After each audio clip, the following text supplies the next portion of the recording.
Well, if you've called IT at work recently, you're probably connected to someone in India. Now imagine calling your bank and talking to someone overseas. Top banks, including JP Morgan Chase and Bank of America, hiring foreign workers to process your account.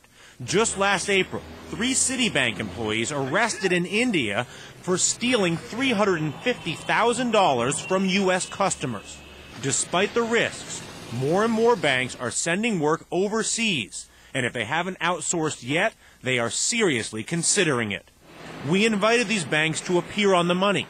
They all declined.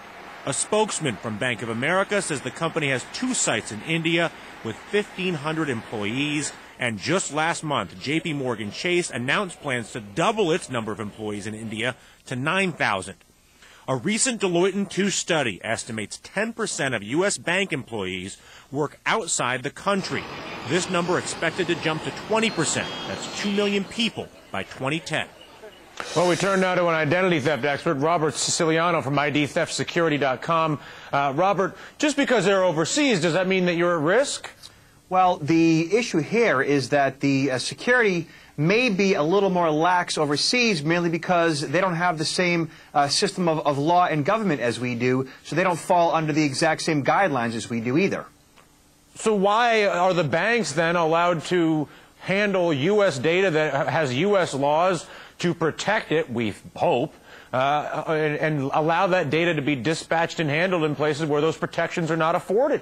Well, ultimately, with major breaches of data like had occurred back in the spring, you're going to see more and more pressure applied to these banks, and they're going to have to conform to U.S. laws. I mean, they're adding bodies. Right. Well, ultimately, like it has exploded in the United States over the past year with the major breaches of data, if and when that happens overseas, you're going to see U.S. government putting pressure on foreign governments and on American banks to strengthen their policies.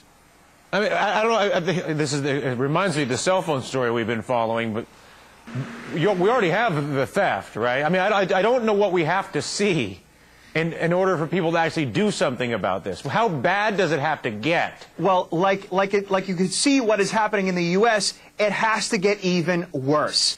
It's pain that motivates these corporations to make significant change. That's what happens. And so you're saying the corporate viewpoint is, listen, the customers are fine.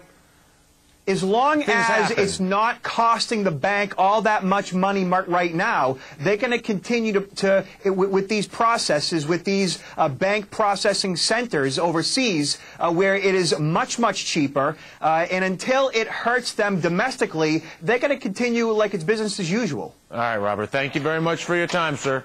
My pleasure.